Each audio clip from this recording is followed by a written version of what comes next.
Hello and welcome to the Pig and Whistle Tales from Azeroth. As always here at the Pig and Whistle Inn in Stormwind, I go for a variety of subjects with regards to World of Warcraft. To grab a bottle or a pint, sit back and enjoy. This episode, we'll be going over a few more things within the War Within. I have stuff like the Wave Weekly, I forget what it's called, something of the machine. Delves, the bigger world quests, the campaign, city layouts, the theatre even. You know, a load of different aspects that are within the War Within. And yeah, it's actually quite good. So, I will start off with the weekly news, although there isn't much weekly news apart from the fact that they have changed the Deepwing Dunk into Comp Stomp this week as your brawl. So Comp Stomp is essentially you jump in there, you run over some AIs that are a little bit overtuned with gear. I think I went into my first Comp Stomp with about 3.5 million health. And there were some NPCs in there that were caster classes that had about 11 million. So a little bit overtuned there, but nonetheless, it's you still should win the games. If you lose a Comp Stomp, I would be very impressed. I'm not going to lie. I think I would be very, very impressed. So Comp Stomp, very easy to get honor, very easy to essentially get some PvP gear. Very simple, and that is the weekly news. There is no mythics up yet. There is no bonus events. There is no world bosses. So essentially, that is what you have for this weekly news. But in what is it? Instead of that, you have a lot of new content to explore in the Isle of Dawn and the island of Kazalgar. Now, the first thing that I want to go over is the theatre. And you might be thinking, what the hell is the theatre? Now, the theatre is just outside... I'm really trying to remember the names. Dornagal. I'm pretty sure Dornagal is the city name.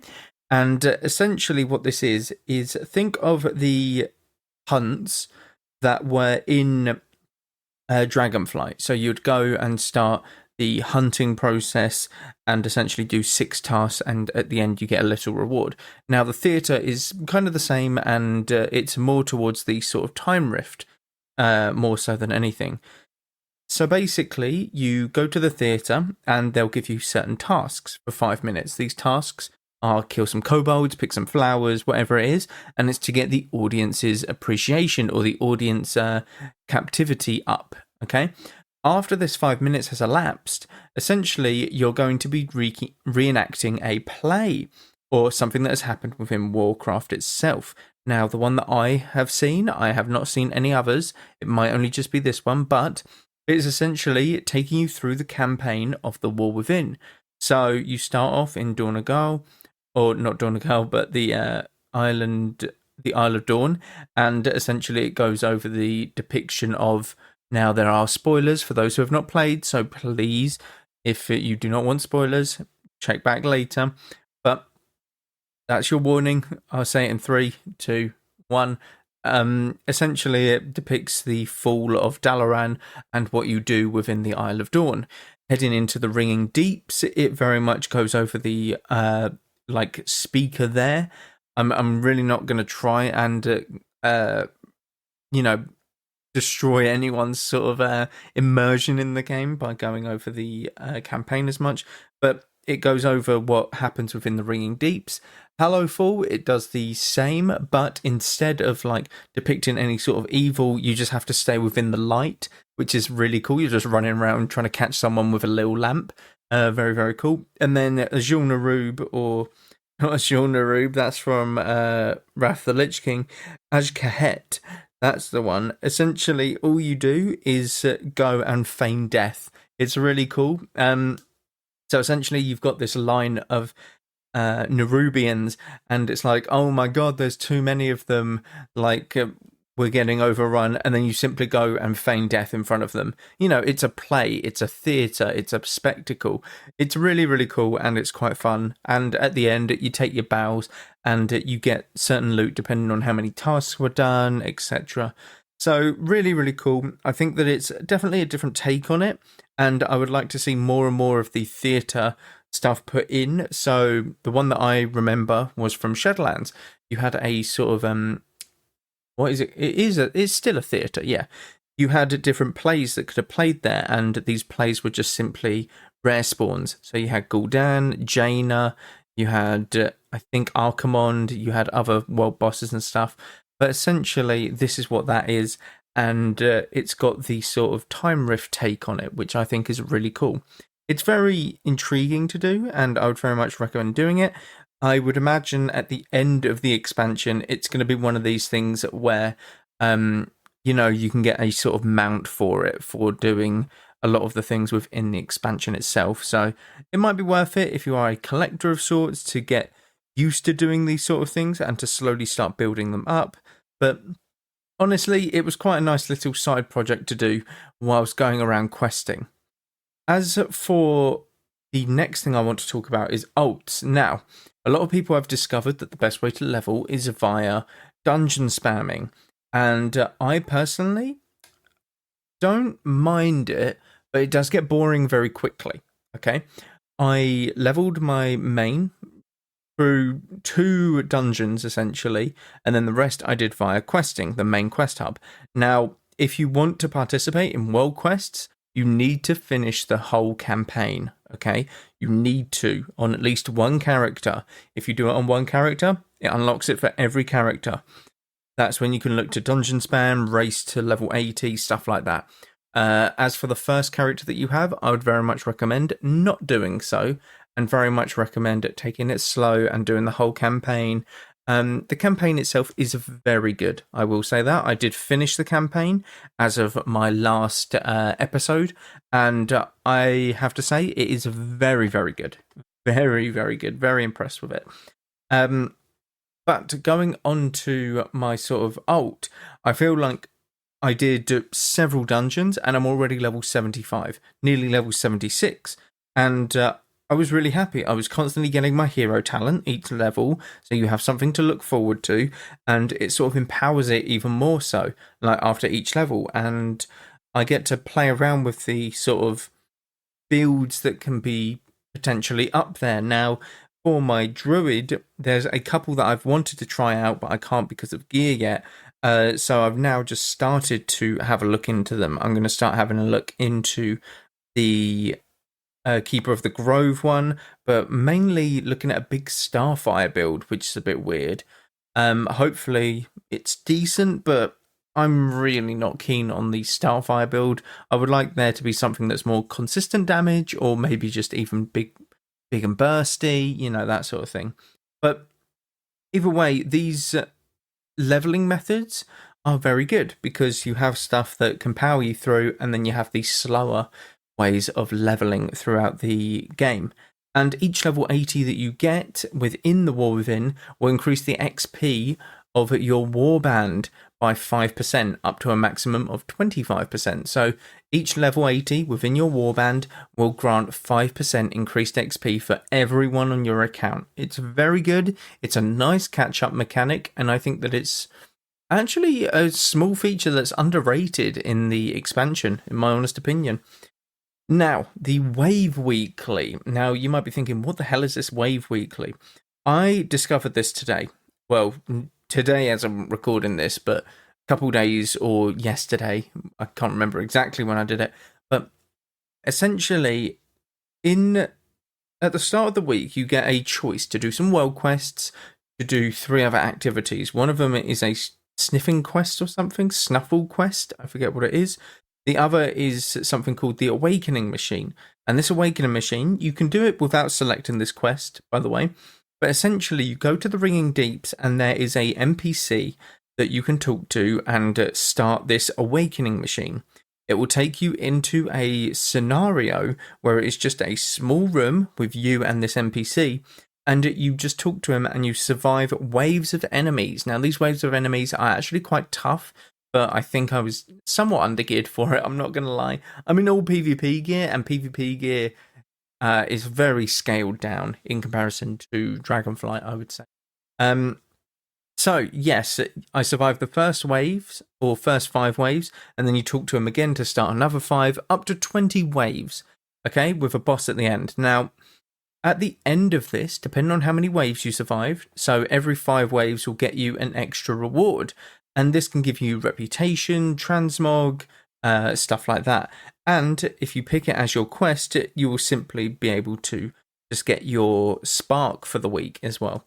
So this is actually something that I think needs to be implemented and changed and developed a bit more, in my honest opinion. So I found it very enjoyable. It took about half an hour, if that, to sort of complete, and that's in very, very bad gear, okay? Very bad gear, like fresh 80 gear, still had some Dragonflight PvP gear, absolutely horrendous gear. So I would like to see them improve on it more. I would like to see them do maybe a unlimited to see how many waves you can do. Maybe take it up to 100 or 200 waves, or just 1,000 if people really want to go for it, and you have achievements for each level, and you have achievements for, or you get like a cosmetic for hitting a certain wave or anything along them lines. I think it's really good. It's a very good form of solo content, which is lacking a bit. Now, don't get me wrong, Delves is very good, but historically, solo content in endgame of World of Warcraft is lacking because your main solo content is quests, and not everyone likes quests or doing quests. So this is a very good form of endgame content, and I would very much like to see this improved upon. I think that it's something that people have not yet discovered and need to. So if you want to check this out, go to the Ringing Deeps, and essentially where the inn is, you have these 2 sets of like giant steps. I think it's where the inn is. Or like the main building, you have these 2 sets of giant steps. If you simply go to the bottom of these steps and look to your left, there is a small sort of part where there's a couple machinery parts. Just talk to the NPC there. I think they've started to highlight him on the map now, which is good. I think that was a hotfix or something. And you simply just start the wave process. It is very, very simple along that sort of... Let's take a quick break. Do you like video games, podcasts, and reminiscing? I'm actor, video game writer, and total sweetie pie Connor Savage McCabe, and on each episode of Call Me By Your Game, I sit down with a guest for an intimate look at a special game from their past. Did you and your dad beat Spyro the Dragon over the holidays? Or was Halo 4 the one thing that united your roommates during your senior year of college? Stories like these are what Call Me By Your Game is about. From video game content creator Janet Garcia to Hades voice actor Courtney Vinay's, I interview wonderful comedians and game industry friends about these memories. Check us out wherever you get your podcasts, and maybe someday you'll call me by your game.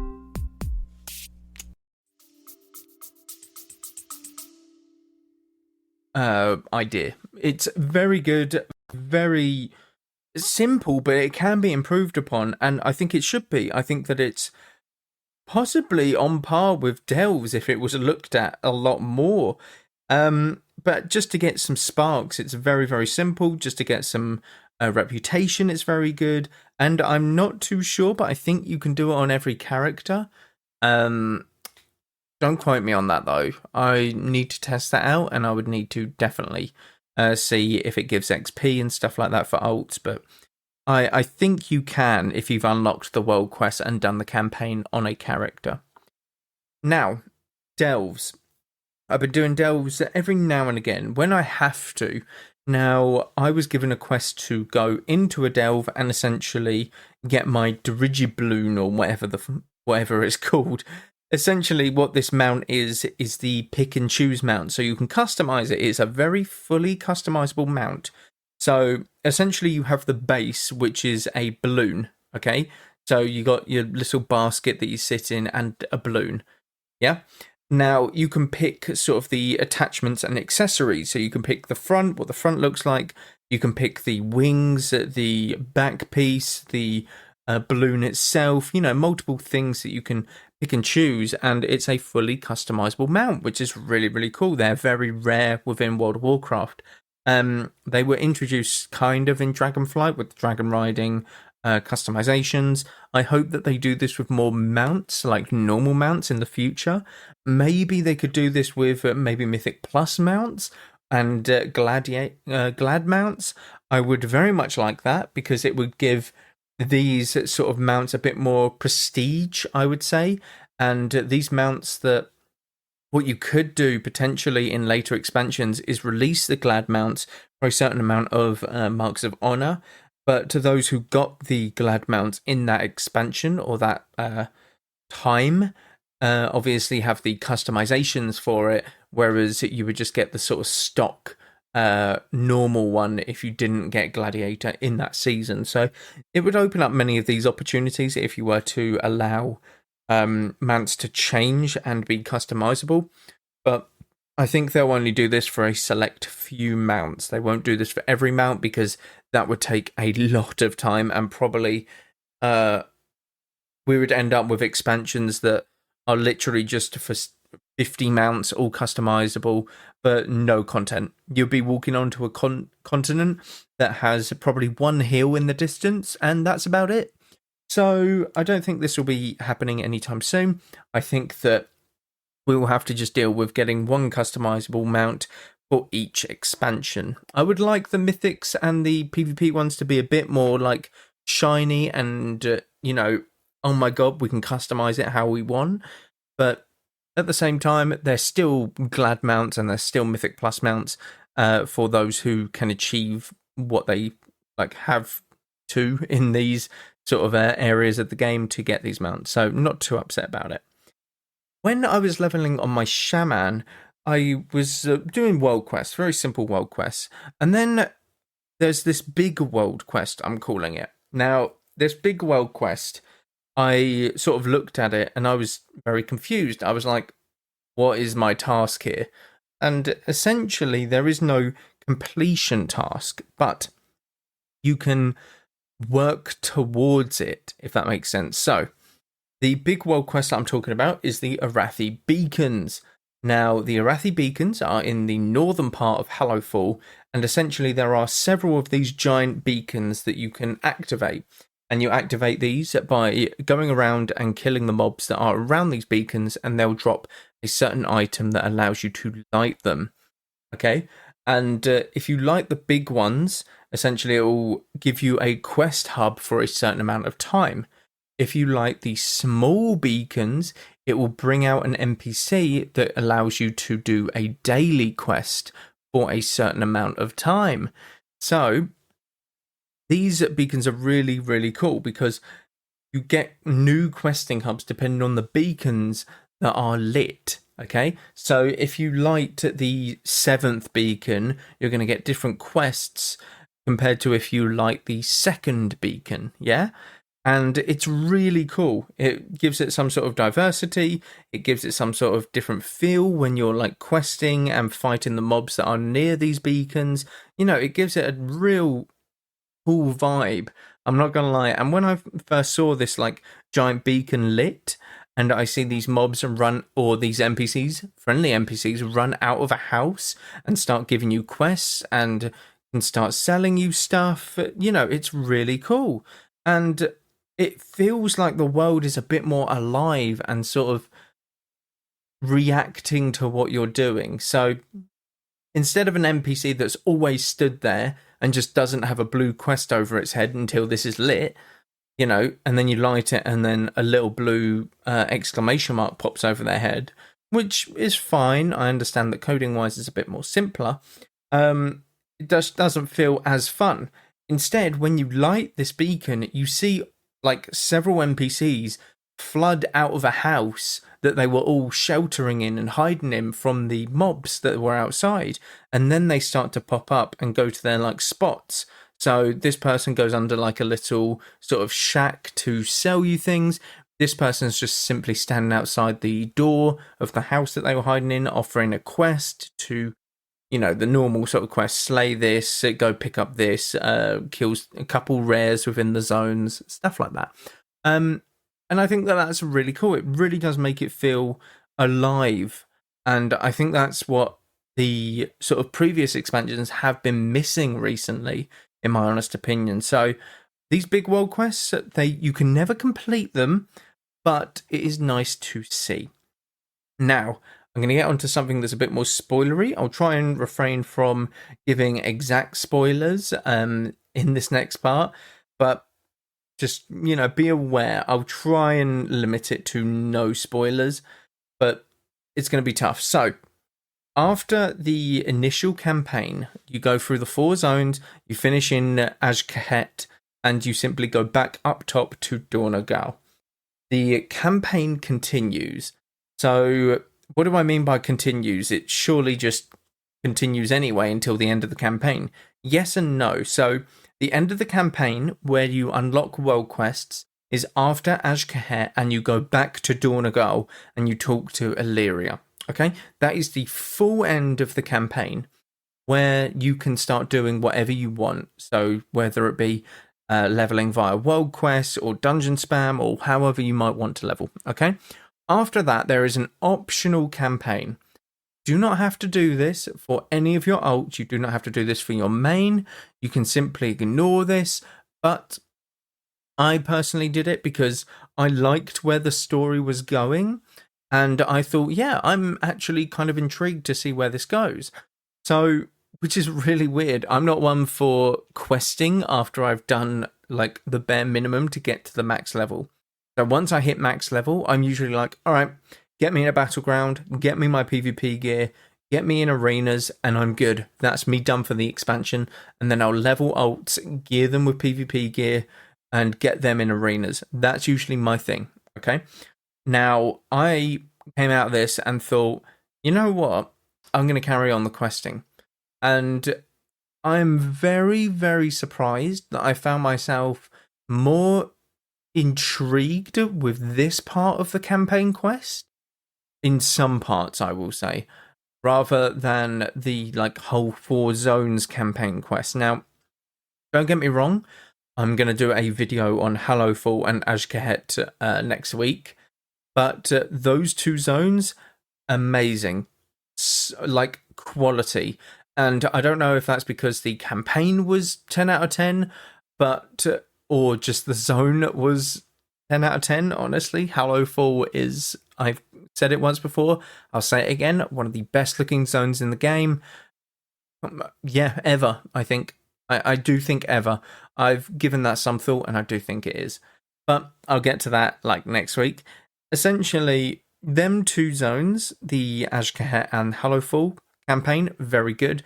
The Ringing Deeps and Isle of Dawn didn't bring me into it as much. It didn't grasp me from the off. These quests were very good because the way that they initialized, it gives you a lot of stay a while and listen dialogue. Now, I'm really trying to avoid spoilers, but this stay a while and listen dialogue is between very important characters who have past relationships and know each other and stuff like that. And it's very cool to see that they are developing these relationships even more within the game itself. Going off of that as well, there's certain dialogue within the game that is flavored to certain classes or races. So there is certain dialogue within the game. I'm not going to give very much specifics, but essentially someone will tell you that this is very dangerous and that you shouldn't be doing this. And essentially, I'll give some sort of spoiler here, okay? Because I need to give you the context of it. So if you don't want to, just skip ahead a little bit. But essentially, Faerun, who is one of the, the Arathi of Hallowfall, so very much a light wielder, says to everyone, this is very dangerous because, the light isn't down there. And she says to void elves that ones who have already been consumed by the void should definitely stay away. So she has different dialogue because you're a void elf. And that, I think, is really intriguing and something that they need to do a bit more because it gives these races a bit more of a flavorful text. So I've not seen the ones for if they interact with a Lightforged Draenei, because Lightforged Draenei are the complete opposite of the Void Elves. So I would like to hope that there's a different dialogue for them, but I have yet to see or find that out. And I think that that's amazing and something that needs to be picked up on a lot more by people going through these expansions and these quest lines and stuff like that. What I want to end on is the city layout. Now, the city layout for Dornagal is a bit weird, all right? We've had big cities in the past that are a bit out there, but when we looked at the previous cities, Valdrakken, everything was very close. Even though it felt big, everything was very close. You had the auction house at the PvP area, you had the crafting stuff and sort of professions very, very close. Professions-wise, I'm pretty sure they're quite spread out over Dornagal, and the auction house is kind of slap bang in the middle. Now, everything looks the same in Dornagal. I'm not going to lie. That's what's throwing me off. That it all looks the same. There's no sort of distinctual building where it's like, that's the professions trainer, that's the bank, that's the like auction house. Everything's just a giant slab of stone with a small doorway in it. And I'm like, shit, is this the bank or the auction house? Oh my god, I've just walked into Bran Bronzebeard somehow. I'm at the Flight Master all of a sudden, and she's even out in the open. She's not even at a building. How have I done this? You know, that sort of thing. Whereas if you look at Valdrakken, the auction house was in a sort of circular building. If you're looking for PvP or training dummies, you're looking at a arch in the sort of stone itself. If you're looking for the alchemy trainer, it's underneath a... Oh my god, I've forgotten the name of them. Essentially a roof on a canopy or whatever, like just down from the auction house, you know, that sort of thing. Everything had its own distinct look, but I have not been able to distinguish where certain things are yet within Dornagal. It looks very much the same. So I would like maybe a few bits and bobs to be added onto the map of Dornagal. Just, you know, small things. But hey, look, it takes a while to get used to new cities anyway. And hopefully this one is a nice place to sort of vibe in. But once I'm done with all the quests and sort of got all of my gear, I'm heading straight down to Hallowfall and chilling there for the rest of the expansion. Because that's how good the zone is. That's how good the music is. That's how just perfect the zone is. I have to say it. But yeah, that is where I will end it for this episode. Thank you all very much for listening. Do check out all of the socials down below. Constant stuff happening over there. As well as check out the Etsy shop. Constant stuff happening up there as well. But thank you all very much once again. And go with Valor, friend. Goodbye all.